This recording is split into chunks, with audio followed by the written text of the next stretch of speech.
Assalamualaikum warahmatullahi wabarakatuh dan salam sejahtera untuk semuanya teman-teman, semoga dalam keadaan sehat selalu. Kali ini kita bertemu di pertemuan ke-11 mata kuliah Bahasa Indonesia.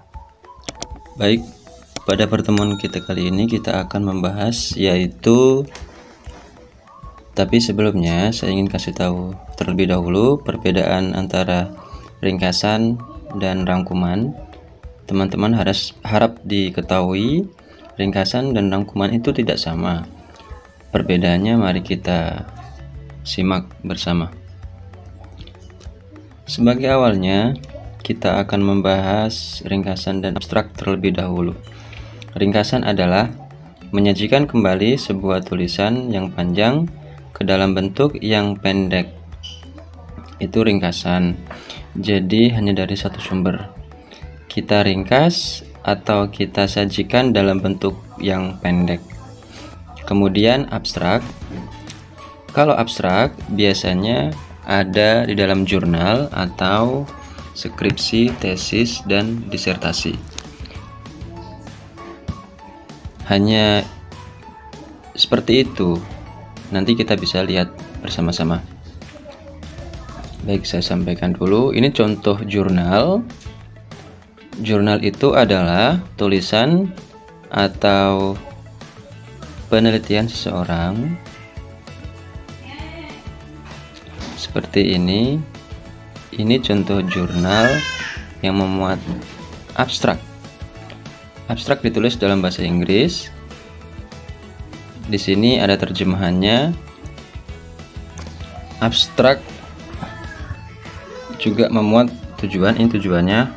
Kemudian metode penelitian dan kesimpulan atau hasil penelitian. Jadi judul penelitian ini adalah pengaruh kelompok usaha bersama atau KUB terhadap kemampuan berwirausaha keluarga sangat miskin di Kabupaten Wonogiri.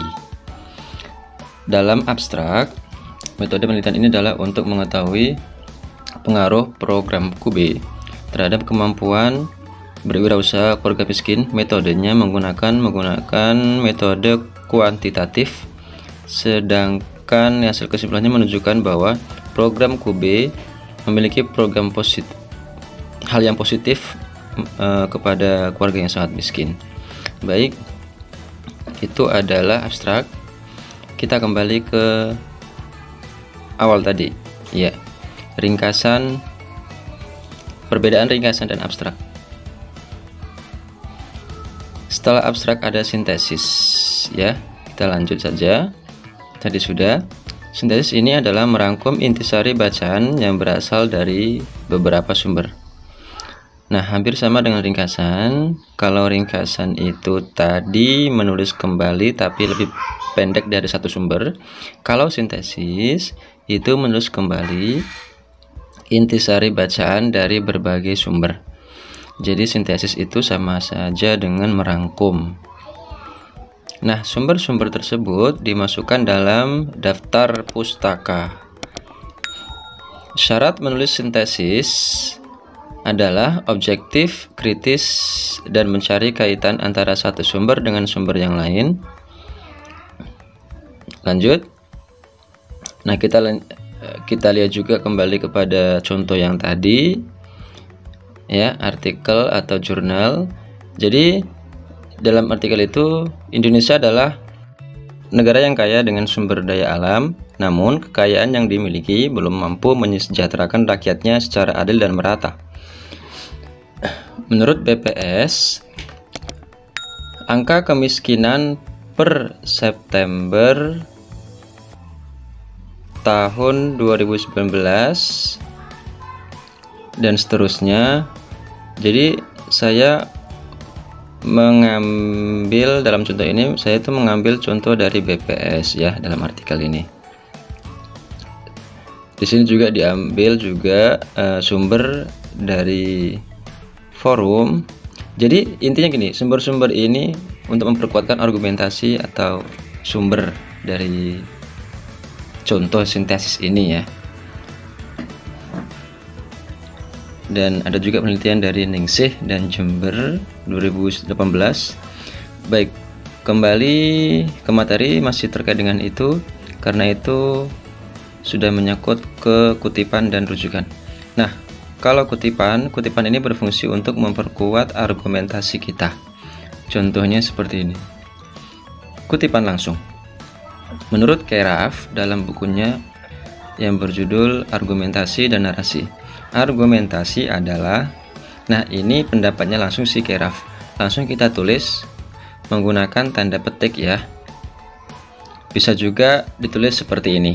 Ini namanya pendapat langsung si Keyraf. Kalau kita namanya mengutip langsung.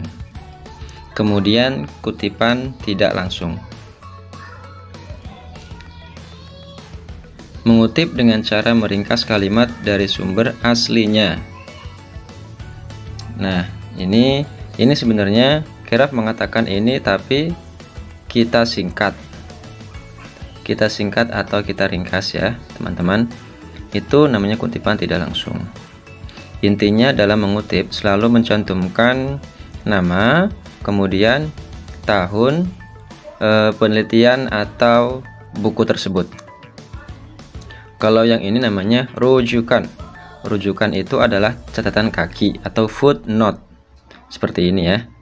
Tapi kalau dalam skripsi atau tulisan ilmiah kita seringnya menggunakan kutipan ya.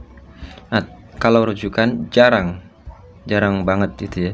Nah, ini namanya daftar pustaka. Sepertinya teman-teman juga pernah mungkin mengalami daftar pustaka atau yang sebelum-sebelumnya sudah diajarkan di SMA atau yang lain baginya. Contohnya seperti ini ya. Yang ini contohnya Klein Donald B. Nama aslinya adalah Donald B. Klein, namun daftar pustaka dengan cara ditulis nama belakangnya Klein, Donald B.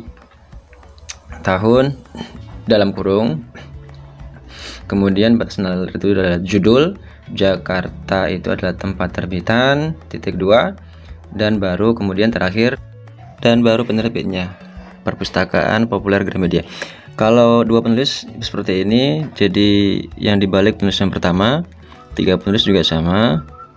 Nah, kalau 4 penulis baru teman-teman atau penulis kedua dan seterusnya ditulis dan kawan-kawan, disingkat DKK.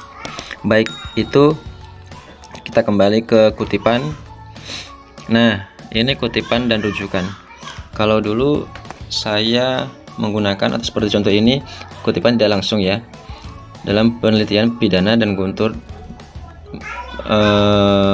melihatkan terdapat pengaruh dan signifikan. Yang kedua, dari penelitian Ningsih dan Jember tahun 2015, di sini menyatakan bahwa bantuan QB terhadap keluarga di Gianyar sangat efektif.